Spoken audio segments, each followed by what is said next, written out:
October of 1984, a group of 13 health professionals met in Banff, Alberta, Canada, to form the International Academy of Oral Medicine and Toxicology. Our objective was, and still is, to investigate the biocompatibility of dental materials and their potential impact on one's health. Dental curriculum and research have always emphasized dental materials in regard to their mechanical and physical properties, but no emphasis has been placed on the biological aspects. This video has been designed to give a brief explanation of these concerns.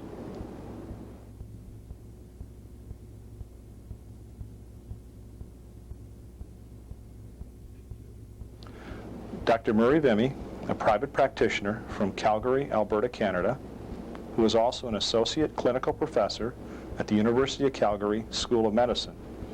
He is both a noted national and international lecturer and one of the world's leading researchers on dental amalgam and its adverse physiological effects.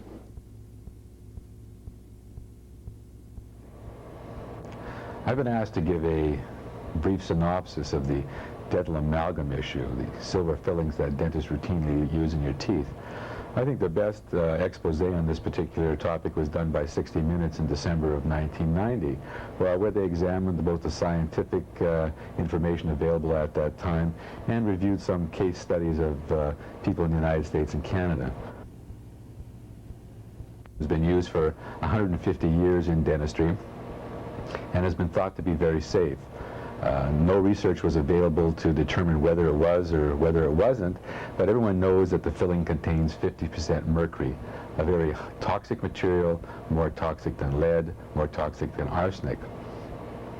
Recent research has shown that this mercury comes out of the fillings, gets into the tissue, crosses the placenta, and can deposit in the developing fetus. Moreover, animal research has shown that kidney function and the normal bacteria in your stomach and intestine that help you digest your food can be adversely affected by the presence of these fillings in your mouth. Although all the information is not in at the present time, scientific evidence strongly points to the fact that there's a degree of risk involved with the use of this material in your mouth. Recommendation that Americans and Canadians switch to alternative materials when they're at their dental office. After all, it's your right to choose the materials that you want in your body. So consult with your dentist, consult with your physician, and make some good health choices with regards to alternative dental materials. Caution is the watchword in this particular instance. Dr. David Kennedy, a private practitioner from San Diego, California. He is both a lecturer in the international and the national circuit. He is a researcher, a fellow of the International Academy of Oral Medicine and Toxicology, and at present is the president of the IAOMT. Much has been said about the use of dental amalgam as a restorative material, but the truth be told, there are lots of alternatives to dental amalgam that have been used for over 100 years. Gold is one. Today there are new bonded composites and porcelain inlays and materials that are much more attractive, make the tooth stronger, require less destruction of the tooth than an old amalgam. So when your dentist discusses with you the alternative materials that are available, be sure and ask him about sealants for children to prevent tooth decay, indirect composite inlays and direct composite inlays in stress-bearing areas, and other materials, solid porcelain crowns and gold inlays. They're all excellent, and you can have ideal dentistry without the use of toxic materials. Dr. James Mazzi, a physicist, professor of electrical and biomedical engineering, Western New England College in Springfield, Massachusetts. He is both a national and international renowned lecturer and researcher in both electrical and biomedical research, along with oral kinetics and their potential consequences. Electrochemistry of metals isn't anything new, really. We've been looking at metals through the years. We know them as batteries sometimes. We're not amazed by that when we happen to immerse two different plates into a solution and we get a voltage out. Why then should we be amazed when we see two different metals in the mouth environment putting out a voltage? And that voltage driving a current and putting ions charged species of these metals into solution in our mouth, right where they shouldn't be, to go into the rest of our system. Amalgam, or mercury amalgam as it should be called because mercury is the main ingredient, along with the other metals that we have in our mouth, such as gold, stainless steel, titanium, form batteries.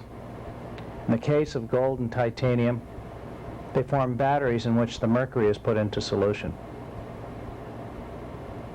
That isn't a very good situation, because then mercury can go in and through the body and do its thing. Dr. Richard Fisher is a graduate of Georgetown University. He's a general practitioner in Annandale, Virginia. Dr. Fisher is both a lecturer and clinical researcher. He is also a professional faculty of the National Center for Homeopathy. He is both a fellow of the Academy of General Dentistry and the International Academy of Oral Medicine and Toxicology, and at present, the Executive Vice President of the IAOMT. Controversy has surrounded the issue of fluoridation since about 1945, when fluoride was first added to the water supply in the United States. And the controversy has basically stemmed around three issues. One is the issue of informed consent, or the infringement thereof. Many people feel that the mass medication of the water supply infringes on their right to avoid medications. Secondly is arguments and controversy regarding the safety of fluoride, and lastly arguments regarding the efficacy of fluoride. The toxicity of fluoride is the main concern that I think we have in the Academy, and the real meat of the issue is that those doses that are considered to be therapeutic really are virtually the same doses that science has shown to be toxic. In my opinion, the main concern we have in the Academy is that that dose of fluoride that is perceived to be therapeutic, which is ideally 1 part per million in the drinking water, is a dose that is also been shown in the scientific literature to be a toxic dose. Therefore, there really is no range of safety between the therapeutic and the toxic dose. And this is the main concern that we have.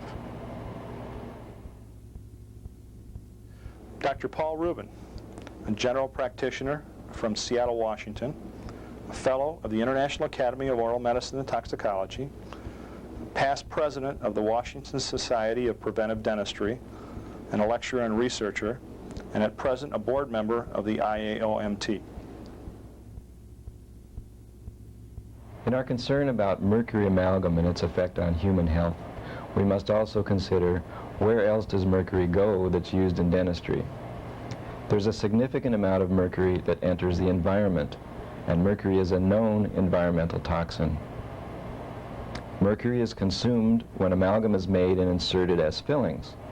Some of it will become scrap, some of it will be ground up as old fillings are removed and replaced, a lot of that ending up as slurry that goes down the drain and into the waste system. There's also mercury amalgam in extracted teeth, cremation, and human waste, which contains mercury derived from amalgam fillings. Now, some careful studies have been done in Arizona and in Seattle, Washington, looking at the amount of mercury that actually goes into the waste stream from dental offices. Based on this information and other available data, some very careful calculations have been made, and here are some realistic estimates. The total of all these categories is over 130,000 pounds of mercury entering the environment from dental sources. One has to conclude that this is a significant contribution to mercury pollution of the environment. The solutions have to include using some form of effective amalgam separator devices that is properly recycled, and more importantly, to stop using this toxic material in dentistry. Mr. Walter Jess Clifford, a master's in immunology and microbiology from the University of Arizona. Mr. Clifford is both a national and international lecturer and the leading researcher and expert in the field of dental materials and their impact on the immune system. The testing protocol is intended to help the dentist assess in advance kinds of things that the patient may already have been sensitized to because of contact either with previous dental placements or possibly even from contact with food, from water, from things in the environment. When the testing is performed, a simple blood specimen is drawn and will be examined for the presence of antibodies that all of us form when we come in contact with things that are noxious or otherwise toxic for our bodies. These are the same kinds of antibodies that you form when you have exposure to a bacterium or a virus. Once we know the kind of things that a patient reacts adversely with, we are then able to apply that to a database of dental products. If we know, for instance, that the patient is reactive with aluminum compounds or with acrylates or with mercury, it's possible for us to come back and by trade name say, products A, B, and C contain things which are not well suited to this particular patient, whereas products X, Y, and Z have no contraindications and should be the safest products to use with this patient. In the sum, that makes it possible for the doctor to know in advance the things that he should avoid using. It helps him to select things that will be least offensive to this particular patient's individual biology and nature. And perhaps most important, it means that the patient is not so likely to have to undergo dentistry more than once, so that we do not have to repeat the trauma, the time, and the inconvenience of having to replace something that the patient may adversely react with. It also increases the margin of safety that this patient will not have adverse reactions that may in many cases be far removed from the mouth, and in many patients will go undetected for years because the symptoms occur somewhere else in the body. The process is relatively easy to do, and the blood specimen can be drawn and shipped to the laboratory at convenience of both the doctor and the patient. Dr. Michael Ziff, graduate of University of Michigan, general practitioner in Orlando, Florida. Dr. Ziff is both a national and international lecturer, the author and co-author of 2 books dealing with dental amalgam. He is also the scientific chairman, a founding member and fellow of the International Academy of Oral Medicine and Toxicology. Scientific evidence regarding the potential health risks of mercury exposure from dental amalgam fillings is becoming increasingly clear. Scientifically, it has been established and acknowledged that patients with dental amalgam fillings are chronically exposed to mercury, that the mercury transfers from the fillings into their own bodies and builds up with time. It has been scientifically established that mercury is more toxic than lead, cadmium, or even arsenic.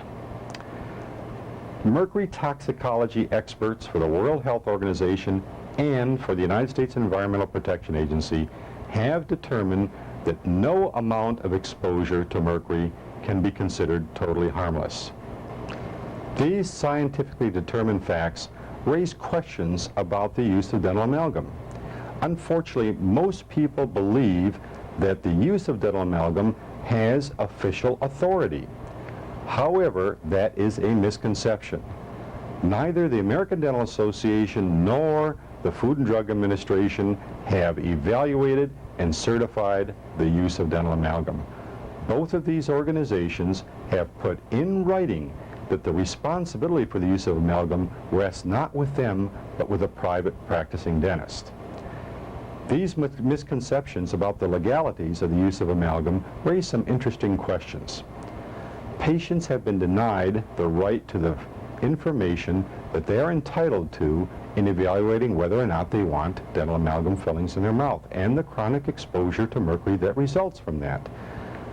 Conscientious dentists have been punished, sometimes severely, for questioning the use of dental amalgam or for removing amalgam fillings.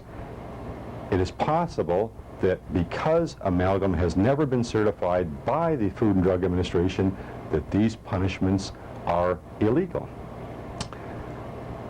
It is also interesting to note that mercury from dental amalgam is a threat to the environment and has never been addressed. Each and every year, over 130,000 pounds of mercury from dental amalgam are delivered to the environment as a pollutant. These questions that have arisen as a result of the scientific evidence present a dilemma for the dental profession.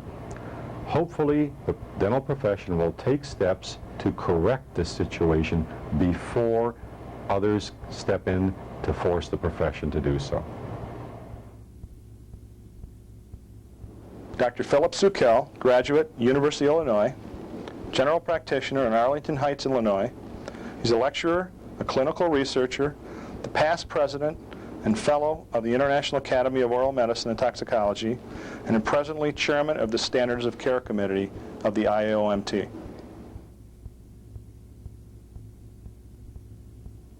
Within the Standards of Care Committee, we have two subcommittees. One is a protocol committee, and the other one is a preferred procedures committee.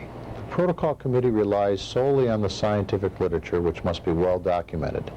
The preferred procedures committee relies on techniques and ideas, and still would like to have some scientific literature, but at the same time, because it isn't there at the present time, we still need to do something about those particular problems. There are several protocols and several preferred procedures that the Academy now can present. Among them are a mercury vapor risk factor analysis, oral megadosing of vitamin C, and a colified material reactivity test. Among the preferred procedures are the mercury protection during hygiene prophylactic procedures, protecting doctor and staff during amalgam removal, and protecting the patient during amalgam removal. These particular areas are of prime importance so that we can educate patients, educate referring doctors, educate other dentists, and the public at large as far as the concerns they should have when they go to see their dentist. A 2-hour companion program entitled Biocompatible Dentistry provides a more in-depth review of the topics you have just heard about and is recommended for anyone serious about biocompatible dentistry. Your copy of Biocompatible Dentistry is available for $34.95 per tape, plus $4.95 postage and handling. For those requiring PAL or CCAM video formats, add $40 per tape ordered. Georgia residents should add 5% for sales tax. Make your check or money order payable to IAOMT and mail to Biocompatible Dentistry, IAOMT Audio Visual Committee, 1200 Roswell Road, Suite 4, Marietta, Georgia, 30062, United States. Allow 4 to 6 weeks for delivery. For more information, the public is asked to contact their healthcare provider and/or the Foundation for Toxic-Free Dentistry at P.O. Box 608010, Orlando, Florida 32860-8010. Information can also be obtained by contacting DAMS, a national patient support organization, at DAMS Incorporated, 725-9 Tramway Lane, Northeast, Albuquerque, New Mexico, 87122. Members of the medical and dental community are encouraged to contact the International Academy of Oral Medicine and Toxicology for information. For those interested in speakers on these topics, they may contact any member of the International Academy of Oral Medicine and Toxicology for information.